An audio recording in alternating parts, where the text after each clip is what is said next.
Merhaba arkadaşlar, mutlu günler diliyorum hepinize. Bugün çiçek açmayan orkidelerinize nasıl çiçek açtıracağınızla ilgili kısaca bilgiler paylaşacağım sizlerle.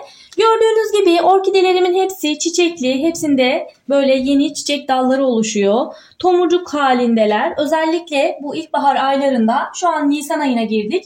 Bu aylarda orkideler için tam güzel mevsimler. Sıcaklık aralığı orkideler için ideal sıcaklık aralığı olduğu için bu zamanlarda bütün orkideler genel olarak çiçek açar arkadaşlar. Ama bazı orkidelerde vardır ki şöyle göstereyim, bakın benim de bu orkidem çiçek açmadı. Sağlığı gördüğünüz gibi gayet iyi. Kökleri oldukça sağlıklı. Bunun dalını mesela ben 2-3 ay kadar önce kesmiştim. Dalını budamıştım. Ama gördüğünüz gibi yeniden çiçek dalı çıkarmadı. Oysa ki şunu göstereyim, bakın. Şunun dalını daha budayalı bir ay bile olmadı ama gördüğünüz gibi hemen yeniden çiçek dalı oluşturdu.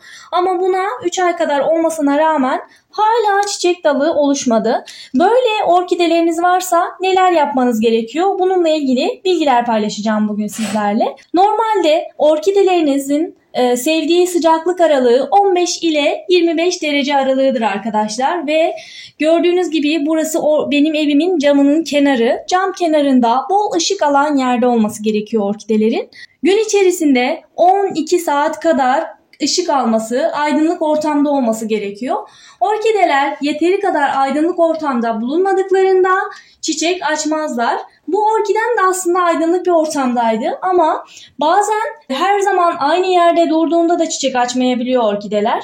Bazen orkidelerin konumunu değiştirmek gerekiyor ve orkidelere özellikle sıcaklık farkını yaşatmak gerekiyor. Çiçek açmayan orkideleri karanlık bir yere koymamızı daha önceden de tavsiye ediyordum. Karanlık bir yerden aydınlık bir yere aldığınızda bitki uyanmaya başlar. Şöyle belirteyim, normalde bakın ilkbahar ayları geldiğinde genel olarak bitkiler uyanmaya başlar. Bu orkideler için de böyle. Çiçek açmayan orkideleriniz varsa bu aylarda genel olarak uyanmaları gerekiyor.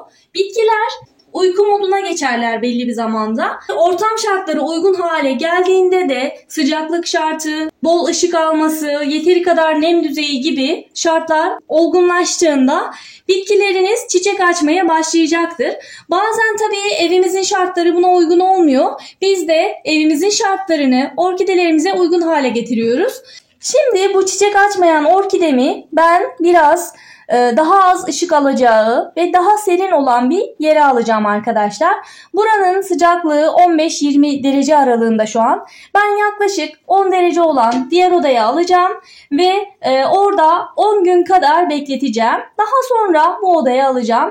Bu şekilde yaparsanız dediğim gibi bitkinin uyanmasını sağlarsınız. Uyanmasını sağladığınızda da tabii ki doğal olarak bitkiniz çiçek açacaktır. Aksi halde genel olarak orkideler bazen çiçek açmada sıkıntı yaşayabilir. Ama özellikle sıcaklık farkı yaşattığınızda ve ortam değişikliği yaptığınızda ışıktan kaynaklı olarak, sıcaklıktan kaynaklı olarak çiçek açması hemen değişebilir. Çiçek açmıyorken bir anda çiçek açmaya başlayabilir. Gördüğünüz gibi orkidelerimin hepsi de tomurcuk halinde. Bakın bunu dediğim gibi bir ay önce budadım. Gördüğünüz gibi bunda keyki var. Keykinin üzerinde 2 tane çiçek dalı var. Hatta şunu göstereyim, bakın bunda çiçek varken yeniden bir çiçek dalı daha oluşmaya başladı. Şunu göstereyim, bakın burada yine 2 tane çiçek dalı aynı anda oluştu. Aynı boğum yerlerinden gördüğünüz gibi 2'şer tane dal bile verebilir. Bu orkidenizin tamamen sağlığıyla alakalı arkadaşlar. Orkidenizin sağlığı yerindeyse her zaman çiçek açacaktır. Hatta gördüğünüz gibi bakın ben aylardır orkidelerimi sizlerle paylaşıyorum. Her zaman çiçekliydi. Yaklaşık 3-4 aydır hala birçoğu gördüğünüz gibi çiçekli. Çiçeğini dökenler de bakın bunun dalını daha önceki videomda paylaşmıştım. Gördüğünüz gibi çiçek dalı hemen yeniden oluştu. Aloe vera uygulayabilirsiniz arkadaşlar. Daha önceki videolarımda paylaşmıştım. Boğum yerlerine aloe vera sürerek bu şekilde çiçek dalı veya şu görmüş olduğunuz şekilde Keiki yani yavru orkide oluşturabilirsiniz. Aloe vera gerçekten orkidelere ve diğer çiçeklere çok fayda sağlıyor. Bugünlerde özellikle aloe verayı ve diğer bitki besinlerini uygulayarak bitkilerinizin hem böyle bol bol kök vermesini, sağlıklı kökler oluşturmasını ve çiçekler oluşturmasını sağlayabilirsiniz. Dediğim gibi sıcaklık farkı ve ortam değişikliği yaşatarak da orkidelerinizin yeniden çiçek açmasını sağlayabilirsiniz. Orkidelerle ilgili kanalımda birçok video paylaştım.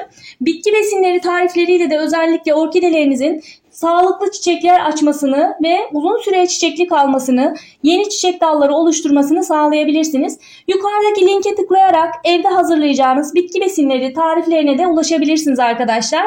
Şu an Nisan ayındayız. Siz de ilkbahar aylarını değerlendirerek orkidelerinizin çiçek açması için ortam değişikliği yapabilirsiniz arkadaşlar. Özellikle dediğim gibi ilkbahar ayları ve sonbahar ayları çiçekler için en ideal sıcaklık aralığında olduğu için orkideler ve diğer çiçekler bol bol çiçek açar. Siz de bu günleri değerlendirerek bitkilerinizin çiçek açmasını sağlayabilirsiniz.